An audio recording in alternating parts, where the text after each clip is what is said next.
DSS has finally denied that they are not the one that kidnapped Mazi Nnamdi Kanu from Kenya. If today is your first time of watching my video, coming across my video, kindly subscribe to this channel on your notifications and share this video. Share it massively because sometimes when we talk, oh boy, keep your mouth shut, your mouth is smelling, your mouth is doing this, your mouth da da da da da da da da. I have said it time without number, without fear of anybody.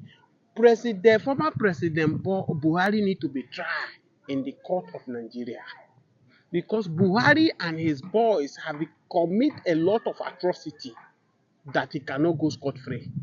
Ignoring Buhari not to be tried and try Mazi Nnamdi Kanu is an error in the eyes of the world.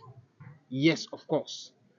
Buhari intentionally instructed his Fulani brother to kidnap Mazi Nnamdi Kanu from Kenya with the collaborations of Malami, who is the AGF. And that's why I'm coming here to tell Nigerians, Biafrans all over the world that yes, of course, don't be surprised that these DSS are denying of Mazi Nnamdi Kanu how he was being brought to Nigeria. Yes, of course. Oh, many of you will come on me and say, oh, the way make it keep your mouth shut is the same institutions and blah, blah, blah. Let's be realistic. Once this boss of DCSS has come out, I told Nigeria, and that Nigerian security have failed the country, that they can no longer guarantee the security of the masses. As such, we should rise up and protect ourselves. If you judge this new DSS with this statement, you agree with me that to a large extent, this atrocity that has been committed to Mazi Nnamdi Kanu, it is never his fault. Yes, of course. If it were to be the Fulani DSS that Buhari intentionally placed there to take his instructions, he will not come out and tell Nigerians to stand up and defend yourself. Don't forget, part of the evidence that Mazi Nnamdi Kanu legal team now are using to defend Mazi Nnamdi Kanu are word of this DSS, this new DSS boss, who came out and told Nigeria, rise up and defend yourself. Don't wait until these Fulani men who are ready to take over Nigeria by all means, who are ready to possess people's land. You can see the atrocity they are committing in Benue, in Plateau. Come, they will chase community, they will take over the land. Yet the governor of Plateau said, oh, they are foreigners from Mali. They are coming to chase his people away. You will hear the CDS Musa, the chief of army force in Nigeria, will come out. Oh, the border of the north is too porous. These guys are coming from this different angle, different and that, to come and cause atrocity in Nigeria. Yes. I don't blame the DSS as much of holding Mazi Nnamdi Kanu for this long period of time. Biafrans all over the world. Blame the governors of the Southeast. Blame the leaders of the Southeast who allow Buhari to take this atrocity and they keep quiet. They never talk. What will you have expect somebody like Hope Uzodinma, who was intentionally be planted in Imo State to carry out their instructions? Because up to today, the Supreme Court have not still explained to Nigeria. How will I explain it to my children when they are asking me why is the Supreme Court is partial in their judgment? Somebody who took 4 positions will later bring back to become #1 of a state. Now, do you now think that this kind of person will now have the audacity to challenge Buhari then? And say, oh, Buhari, the way you kidnap our sons, Mazi Nnamdi Kanu from Kenya is unlawful. Mazi Nnamdi Kanu should be released. The question that everyone who is criticizing against Biafra, who is going after Samuel Ekpa now, who makes Samuel Ekpa relevant? It is the governor of the Southeast that makes Samuel Ekpa relevant. There is not anybody will tell me. Yes, today Samuel Ekpa here, Samuel Ekpa there, Samuel Ekpa. The governor of the Southeast makes Samuel Ekpa relevant. And that's why you can see the Biafran in the Southeast, they believe Samuel Ekpa than the governors. Oh, some of you come here, what are you saying? How can you say they believe the Biafran believe the Samuel Ekpa more than the sitting governors of the state? Or there, before you ask me this question, ask yourself, where were the governor of the Southeast when Samuel Ekpan declares it at all every Monday in the Southeast?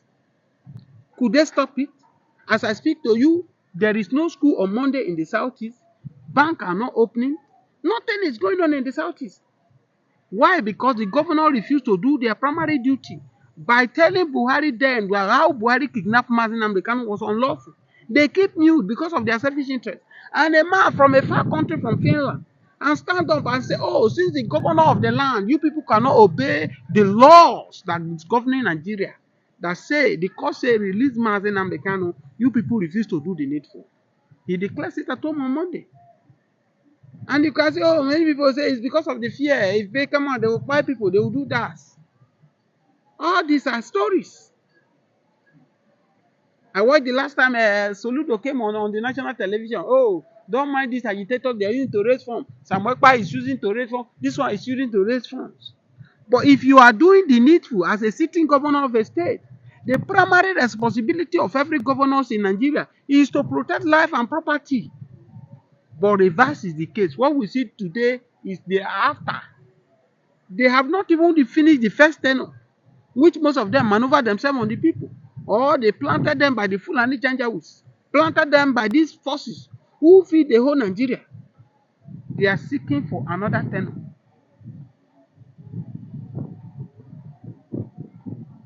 Now, we are waiting for Justice Omotosho to do the needful. Don't forget that I keep saying it. The judgment of Mazi Nnamdi Kanu will determine the unity or no unity. As I speak to you, the unity is far more gone, because that's why I'm laughing at this collaboration. Oh, Peter Obi should go on the BFI article. I accept it because of a truth. You will say the Igbos have relaxed a little bit. After all, Obi is not fighting for Biafra. Obi have never come out one day and tell you that he need Biafra. Obi was the one that used his time to kill Masop then in Anambra. So even Obi become president today or vice president does not stop Biafra agitations. Obi will even go more harder on Biafrans than this what we are seeing. But the fact remains that it is high time the Igbos who feel they are still in Nigeria, they should also stand up and play this politics. What do I mean? That they should stand up and play the politics. For them that believe in this Nigeria, they stay in Nigeria. If you look at it, Igbos have been silenced over the years. Since 1967, Biafra have gone, the Biafra war. But Yakubu Gowon, who came from my regions, allowed the British to brainwash his brain. He allowed the British to manipulate his brain by forcing Biafra back. And they told Biafra then that no victor, no vanquish. That A should come, let's form our Nigeria. But the question you will ask yourself, since the Igbos came after the Biafra war, what is the benefit of the Igbos in Nigeria? No. One will assume that, oh, if you want the Igbos need to come, let's form alliance with Nigeria. After Obasanjo become the first president of democracy 8 years in Nigeria as a Yoruba man, the southwest region. Now, power moved to the north, which he brought Yaradua to us. Head could not allow Yaradua to finish his tenure. He brought Jonathan was vice, and so Jonathan completed his tenure and used another 4 years. They went back and bring the north, which is Buhari, which I call Fulani president who have destroyed this country beyond reasonable repair today. Now, after Buhari disastrous 8 years, power is now coming back to the south. I think in a nutshell that Igbo will have been allowed to heal their wounds of what they faced during Biafra war. A situation whereby the APC and the PTP, they will mandate for their candidate to come from the southeast. But somebody came from nowhere and said, Emi Loko, it is my turn. And what happened? It is my turn. He grabbed the power whether by force or by crook. And today is the president of Nigeria. Now, to you that is saying, oh, Obi, don't go and do vice, Obi, don't betray the South. How has the South helped us in this government? The reason why many people vote for Obi or Bola Ahmed Tinubu in 2023 was because we want the power to come down to the South. Because Buhari showed us that Fulani holds the country. Where Fulani move from one region to another, they buy people, they do all sorts kind of things. Police can no longer arrest them. If they arrest them within a twinkling of an eye, they will call will come from above, they will release them. They were busy coming from all different parts of Africa countries to come and sojourn in Nigeria, to take over Nigeria. Now we feel that bringing Southern president will at least will solve the situation for us. But today, as we speak, the case, what is happening, what Fulani men are doing today is worst. Yes, of course, we will not exonerate, we will not put all the whole things on the Fulani, because as it is, even this atrocity we are talking about, Fulani men cannot call doing all this atrocity without the indigenes of every state. Poverty has also contributed to this nonsense that is happening. Yes, most of the indigenous, they are collaborating with the Fulani doing this havoc in every region in Nigeria. Now, to you that say, oh, Peter Obi, don't go and join. Have you forgotten that if Peter Obi want to run as a president against Bola Ahmed Tinubu in 2027, he cannot still win, no matter how the masses. Even if the North decided, oh, they will vote for Peter Obi, which I believe that most of them have been brainwashed by religion, they still see Peter Obi as infidel. They will not vote for Peter Obi. So any vote that we get from the South here cannot secure Peter Obi to be the president in 2027. Now, after 2027, if Obi failed to become president of Nigeria, power will then now move to the North for another 8 years. That means power will be coming back in year 2039. President Buhari ruled Nigeria 2 years. Fake Buhari ruled Nigeria 6 years. And a dead man ruled Nigeria for 6 years. And I quote, from 2016, from 2015 to 2017 is 2 years. 2017 to 2023 is 6 years. When you add it together, I have 8 years. Then again, the bridge between the fired Buhari and living Buhari is what? How many? 8 years. Because the total years is now 8 years. 2 years for the fired Buhari, 6 years for the living Buhari. Buhari actually, we received the news from UK.com when it mattered most about his sickness that took him away for good 6 months out of, seat of authority, Aso Rock in Nigeria. We had a government then, a president then, a government then whose head was living in London Hospital, while Nigeria is just wasting under Yemi Ochibanjo because Yemi was not in charge. It was Abba Kyari the late Abba Kyari that was spied by COVID-19 was in charge. Then he could not come back home 2017. He died February, March 2017. UK.com edit. Mama Charlie Queen Elizabeth observe silence. On social media, everybody watch it. Nnamdi Kanu edit. And if you ask me, that was the only scene of Nnamdi Kanu that even made the UK, the British, turn their back on him in his current travail he's going through. The original Buhari and the foreign Buhari. Mr. Raf, thank you for having you on this channel this morning. Yeah, good morning. Viewers, in case if this is your first time of coming across our video, subscribe on your notification and drop your like on this channel. Yeah. Mr. Raf, shocking to us. Good morning. You are one of these people that used to talk about Nigeria to stop destroying our institutions. Yes. Instead of glorifying individuals. Yeah. Under Buhari regime, they destroy our institutions. After his 8 years, Buhari ran to his state in Katsina State. But I speak to you now, he escaped kidnapping and he ran to Kaduna Napo State. They are going to succeed on kidnapping Buhari because it is only one that is with God Almighty that is majority. When you think that you have many armed men all around you to the tune of 1 million, when God is not with you,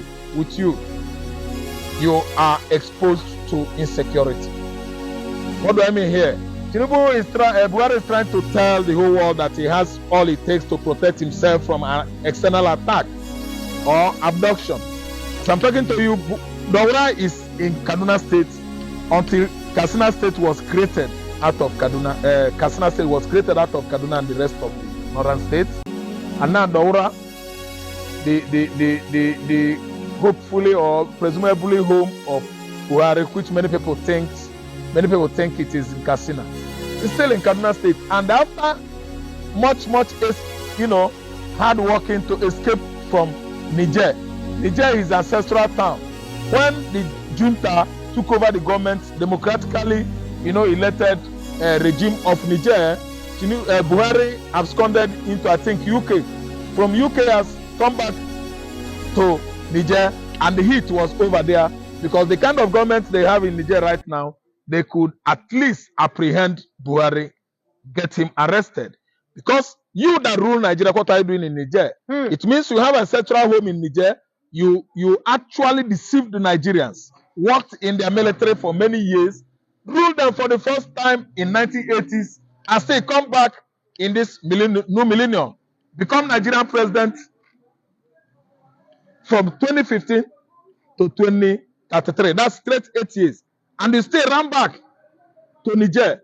That was, that's a lot, lots inclusion of, of deception and deceit by a man once, twice Nigerian president. Today is absconding from Katsina into Kaduna, yes, to his original, according to him, maternal home or paternal home. Paternal home is it anyway. Let's just take it like that. To secure himself from banditry. Why are you running away from trouble that you caused by yourself? You think you are going to at least prevail on using your army of bandits to prevail on Jonathan. Now it has gotten after you. Why are you running away? When a man sets his house on fire, he began to shout, "Look at tiger coming. It is all over me, inferno of flame." He started shouting so that all his kinsmen could come out to assist him. Stop shouting of wolf. You are the one that invited the wolf that has actually eaten up all your sheep and animals. Where are you running to? Buhari has now absconded from Katsina into Kaduna State. The same Kaduna State that they use Fulani herdsmen to annihilate, to decimate them in their large number. Every time incessant Fulani militia attack on Kaduna people. Today, Kaduna is a safe haven for the same person that invited banditry and other insurgency into Nigeria in 2015 because he was thinking Jonathan will be crippled, Jonathan will be pied. Today, Jonathan is not pied, Jonathan is alive, living in Otueke, his Otueke community, while you that invited all these insurgents, you are on the run. Because why? Knock, knock. Who is there? Is one of James Hadley Chase's James Hadley Chase pieces. Mr. Ross, yes, he wrote it. Sorry for cutting you short. I want to cut you short here. I have one listening to your interview where you say Buhari, this one that is claiming to be Buhari, could be a fake Buhari. And you also said it now that Buhari ran away from Niger, maybe probably because of this military that taking away Niger. Yeah. Maybe it might be arrested. What do you mean by that? Yeah, what I mean by that is that they will question his true identity. They will question his maternal or paternal, at least, nationality, identity, sorry. So what I'm trying to say is that he's running about, absconding from Niger again into Nigeria.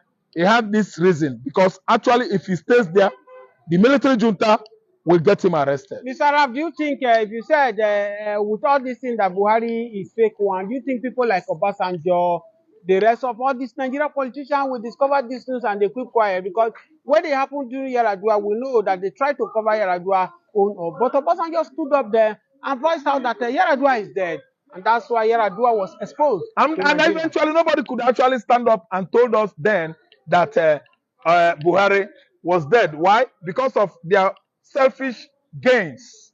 What is it that must have culminated to Adamo Chomole saying that if they remove him from the national chairman of APC, then he's going to tell the whole world who was at Aso Rock? What is it that would have at least orchestrated Bola Ahmed Tinubu making such statement that if so and so thing happened when he was about becoming Nigerian president, he was going to actually tell the whole world who was attached to rock. What actually motivated Rochas Okorocha to have made that statement